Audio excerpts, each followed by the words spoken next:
ஆதிரண்ணா சொல்லியிருந்தாங்க, மாட்டு பொங்கல்லாம் ஜல்லிக்கட்டெல்லாம் கொண்டாடிட்டு இருந்தோம். அந்த மாதிரி ஜல்லிக்கட்டு டாப்பிக்கை பற்றி சொல்லியிருந்தாங்க. இப்போல்லாம் ஜல்லிக்கட்டு கொண்டாடுறதுக்கு வந்து தடைகளை விதிக்கிறாங்க. இதில் என்னென்னு போய் ஜல்லிக்கட்டு கொண்டாடுறது? ஜல்லிக்கட்டு கொண்டாடுறதுக்கே வந்து பாதி தடைகள்லாம் விதிக்கிறாங்க. அதுவும் இல்லாமல் ஆம்புலன்ஸ் எல்லாம் இல்லைன்னு சொன்னாங்க. அந்த காலத்துலலாம் மூலிகை மருந்துகளை வச்சே வந்து எல்லா நோயும் பொடிச்சாங்க. இப்போ வந்து டெக்னாலஜி மருந்து, இங்கிலீஷ் மருந்துன்னு சொல்லி சைடு எஃபெக்ட்ஸ் தான் உருவாக்குது.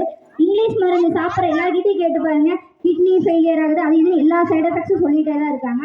அதனால அந்த காலத்து மூலிகை மருந்துகளை விட இங்கிலீஷ் மருந்து ஒன்றும் அவ்வளோ பிடிச்ச கிடையாது. அடுத்து ஸ்ரீதரனா சொல்லியிருந்தாங்க, இங்கே பேச வந்தவங்களாம் வந்து ஜஸ்ட் உளறிட்டு இருக்கோம் பண்ணிகிட்டு இருக்கோன்ட்டு. அவங்க எத்தனாவது நாங்கள் எத்தனாவது யோசிச்சு பாருங்க. அவங்க அப்படி படித்து இப்படி சொல்கிறதுக்கும் இவங்க இப்படி படித்து அப்படி சொல்கிறதுக்கு எவ்வளவோ மேலு. இவங்க சொன்னாங்க நாங்கள் உளறிட்டு இருக்கோன்ட்டு. இந்த பசங்க படித்து இவ்வளோ புரிஞ்சு சொன்னதே பெரிய விஷயங்க.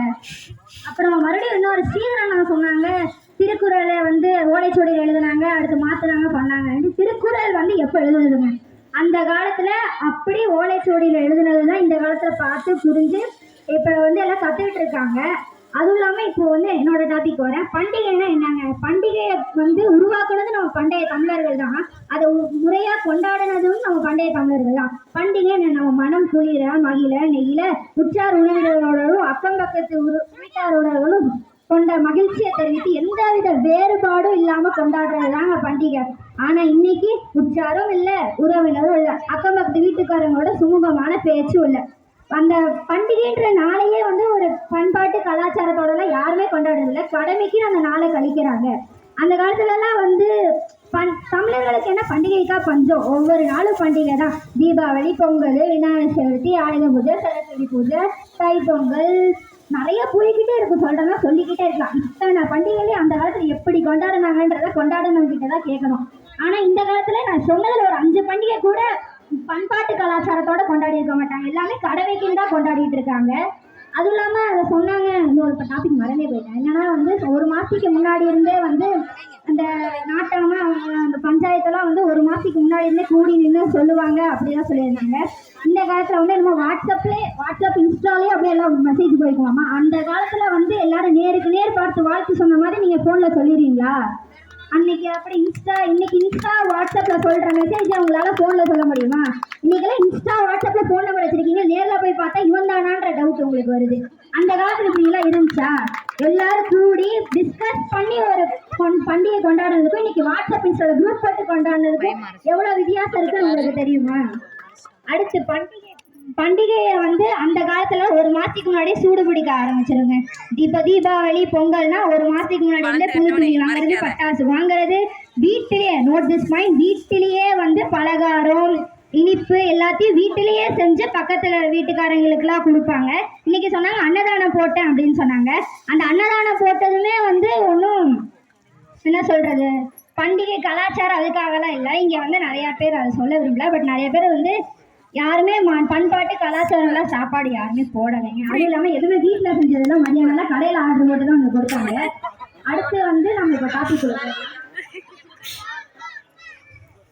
அப்புறம் வந்து இந்த பொண்ணுங்கிட்ட ஸ்பெஷலாக வந்து நான் பொண்ணுங்கிட்ட சொல்கிறேன். அந்த காலத்துலலாம் பாருங்கள், ஒரு பண்டிகைக்கு முன்னத்த நாள் போய் வீடு வீடாக அலைவாங்க. போய் மருதாணி பொறிச்சு அதை கையில் வச்சு நாளை காலையில் செவந்திருக்கான்ற பார்க்குற சுகம் இன்னைக்கு இருக்குமா? ஒரு மெஹந்தியை வாங்கி கையில் போட்டு உட்காந்துக்க வேண்டியது. அந்த மருதாணி கொடுத்த இந்த ரெட்டிஷ் கலரு, அந்த கலர்லாம் இந்த காலத்தில் இருக்கிற மெஹந்தி கொடுக்குமா? எல்லாம் ஆர்டிஃபிஷியல் கெமிக்கல்ஸ் தாங்க. அந்த காலத்தில் கொண்டாடின எந்த பண்டிகையுமே பண்பாட்டு கலாச்சாரத்தோட இந்த காலத்தில் கொண்டாடினதே இல்லைங்க.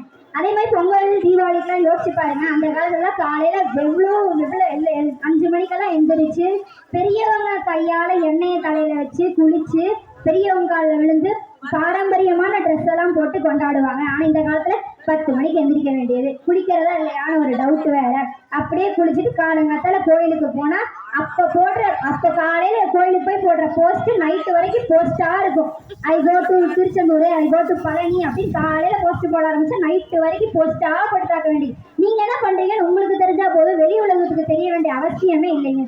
நீங்கள் இங்கே போடுற போஸ்டெல்லாம் வந்து நீங்களாக பண்ணுறதுக்காக இல்லை, வெளியே இவனுக்கு தெரியணும் அவனுக்கு தெரியணுன்ற ஒரு போட்டி பொறாமையோட தான் நீங்கள் எல்லாத்தையுமே போய் போஸ்ட் போட்டெல்லாம் போட்டிருக்கீங்க.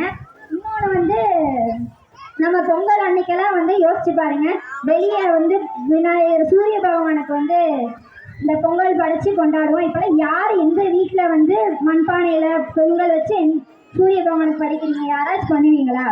அதே மாதிரி இப்போ வந்து நம்ம பேசிக்கிட்டே போக விரும்பலை, அதுவும் இல்லாமல் டைம் வேறு ஆயிடுச்சு. ஸோ முடிச்சிடலாம். அதே மாதிரி இவங்க எல்லாருமே சொன்னதை வச்சு பார்த்தா யாருமே வந்து பண்பாட்டோட கலாச்சாரத்தோட கொண்டாடலை அப்படின்னாங்க.